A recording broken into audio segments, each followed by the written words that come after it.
And welcome to a brand new episode here on 1950's Farm. So what are we up to today? Well, as you can see, we're driving back currently from the store, and as you know from this series by now, it's a heck of a drive. But it's not too bad, to be fair, but it is a little bit of a long way. But we're going back to Harry's farm, and we're going to be getting on with, as you know, excuse me, as you know, last month we planted a field of soybeans. In the field what was grass that we then sort of borrowed a quarter of the field behind the farm and turned it over to arable. Well, there's small weeds in there, and I was going to spray it, but spraying in 1952 was, I mean, it was done, and it was available, and there were some really potent chemicals available on the market, but reading as I was doing over the weekend, and I sort of go over, so I've read the whole thing probably about, I don't know, 3 or 4 times, to try and get it as accurate as I can. And yes, there are things that I've accidentally omitted, and other little things that I haven't quite got bang true to life, but on the whole, I'm doing sort of okay. But in 1952, when dealing with weeds, Harry said that him and the neighbouring farms and everyone tried to catch them with hose if they could, and obviously the way they did it back in the 1950s was they would have had a mechanical hoe. So usually, he says, typically between 2 to 6 tines wide, and obviously you would just drive up and down the field. But the vast majority of farms in and around where he were, were still doing it with the gang labourers, that would go out into the field with handheld hose and do it that way. So I thought today we would treat ourselves to a new hoe, and we would try and simulate that, and we'll be able to then carry that forward into the future years. And as the years move on, so the hose will get slightly bigger. But interestingly enough, actually, one thing that it had slipped my mind, and I'm pleased I've sort of read it before it's too late, because obviously we're moving on through the farming year now, and that is that in 1952 in America, the government announced that the Second World War restrictions for goods and materials, and what farmers, or the quantities that farmers were allowed to grow their crops in. So, for example, for those that had taken part in the in the scheme where the government gave them the money to set up farming to be able to supply to supply food to the market. The one thing I didn't realise was that they were instructed that they had to grow for their region. So if you were in a soybean region or a wheat, the wheat prairies and stuff like that, you had a set amount that you had to produce each year, and for those that fell short, there would be financial penalties to that. So in 1952, at the end of the summer of 1952, now I can't work out whether that's just before harvest or whether that's sort of after harvest, because in lots of parts of America, by the time July comes, some parts of America are well into wheat harvest by then. So I don't even know if it was maybe a regional thing, so that each region, as the wheat ripened and got harvested, then restrictions would come to an end. But the vestiges of having the restrictions, where you were having to grow a set amount, you could only take a set amount of any resources needed within which to grow that product or food, or however you want to refer it as. And and Harry talks sort of a little bit in depth, and I'm not going to go too in depth into it, just because Farming Simulator doesn't allow me to go that in depth into it. The restrictions of the game and the limitations more than anything of the game sort of kind of make it one of those things that I need to bring up and I need to mention and I need to talk about. And as the episodes go by for the next sort of 2 or 3 episodes, I probably will talk a bit more about it. I'm still sort of kind of doing my research on kind of what all of that entailed, but by the end of 1952, so by the Christmas of 1952, all restrictions, not only on farmers and businesses but also civilians, all restrictions were largely sort of ended. And I guess for the UK that would have meant that rationing would have started coming to an end. My dad, who was born in 1947, I think, talks about how growing up, he remembers rationing and going to, different places with my nan, and like his mum, and being restricted to X amount of bacon, X amount of butter, X amount of cheese, etc., etc. And he sort of. I used to find that if we could get a loan and we could be doing, like, if we were driving somewhere, or if we were, sometimes we used to just sit in our garage and in 2 chairs and literally have a cup of tea each, and we'd just sit and talk. And my dad was not a big talker. My dad wasn't like a huge talker, but when he did talk, he was well worth listening to. And that's my sort of opinion. That's my sort of take on my dad, is that whilst for large parts he didn't really say that much, he was worth listening to when he did sort of start talking. And he would talk about rationing and stuff like that. And I don't know whether again, it's like I say, I'm sort of deep into research at the moment on terms of what that was like, what life was like for the ordinary American people that were going out to work, or that were struggling, and many had sort of come back from the war and they'd been injured or maimed, or whatever, and what that meant for their families, and sort of what, trying to get a sense of what life would have been like sort of back then for those people, and what it would have sort of all meant and entailed for everyone. And it's, as I say, it's very, very interesting. But all the grass I missed here, that's not very good. Right, let's firstly figure out how wide this thing is. This should be about right. And let's just now see whether it works. Indeed it does. Right, so we will now go back into cab and we will try and drive down the roads if we can.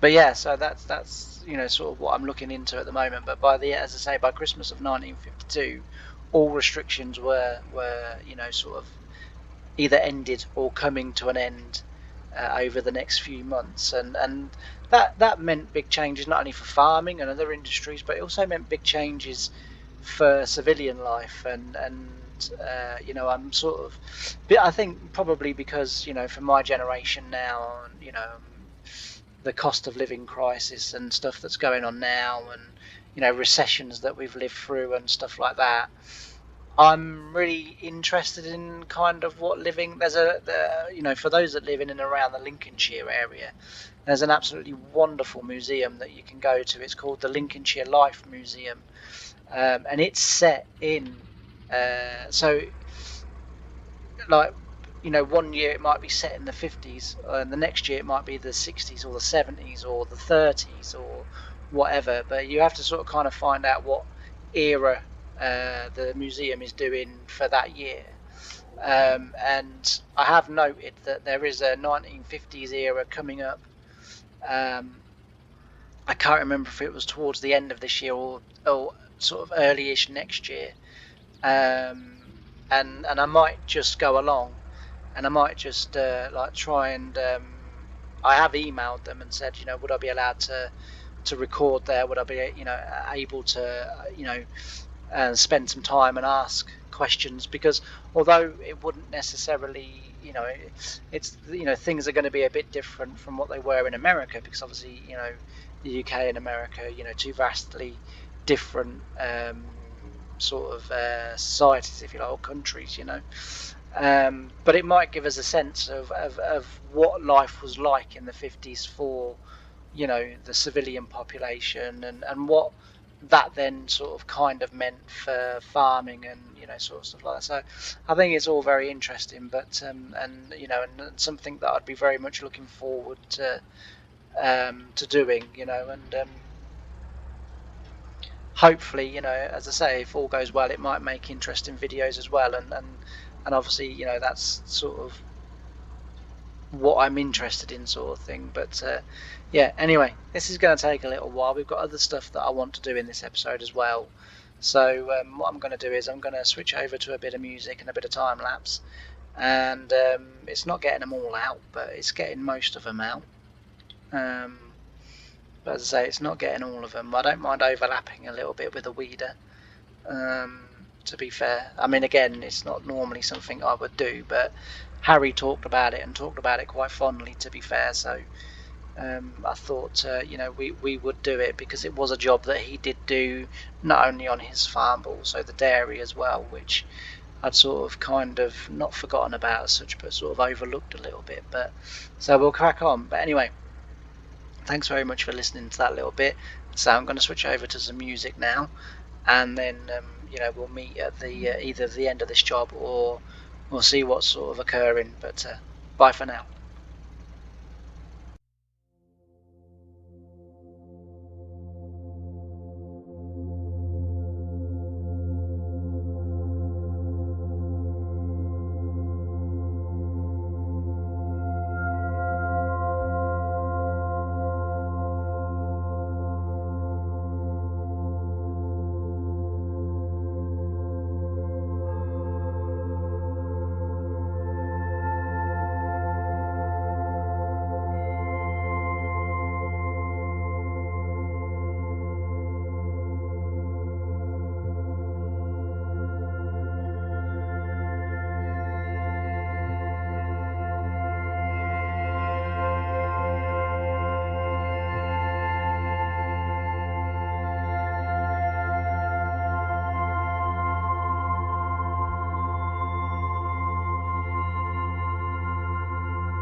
And I'm back. So we've nearly got this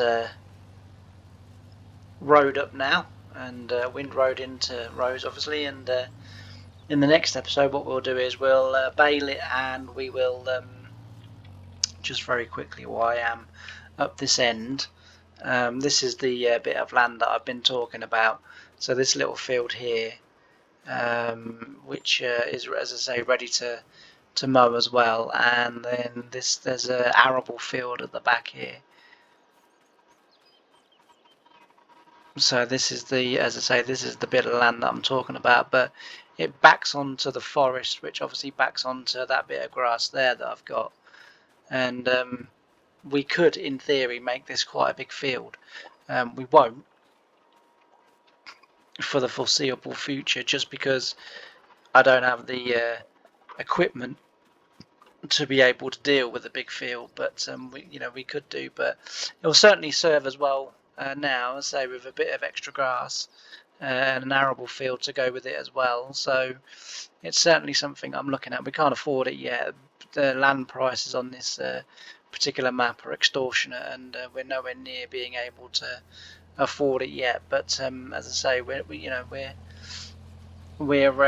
certainly in the market for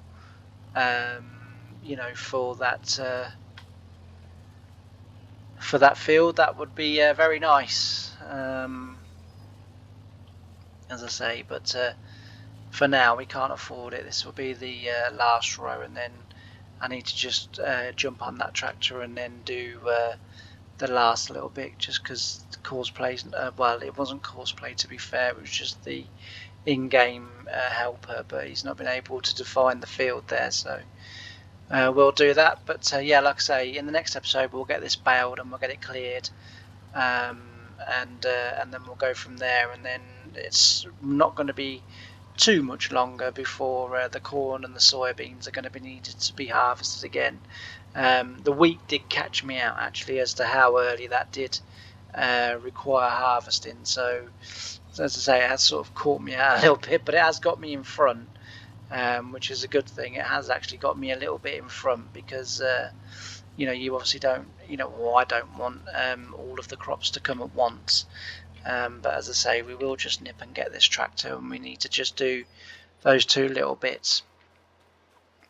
But yeah, it's been another busy day down here on 1950's farm. And as I say, that obviously you've also seen as well, I did buy a set of triple mowers, just to replace the little kind of sidebar mower that we were using on the wheels, with the person sat on the back. Again, that was something Harry did it, although it wasn't mowers like that. The sidebar mower that's similar to what he bought, I've tried it and it won't turn on, it doesn't cut, and it makes the tractor behave very, very strangely, so I had to sort of quickly change it, and they were the next oldest things that I had in my mod folder, so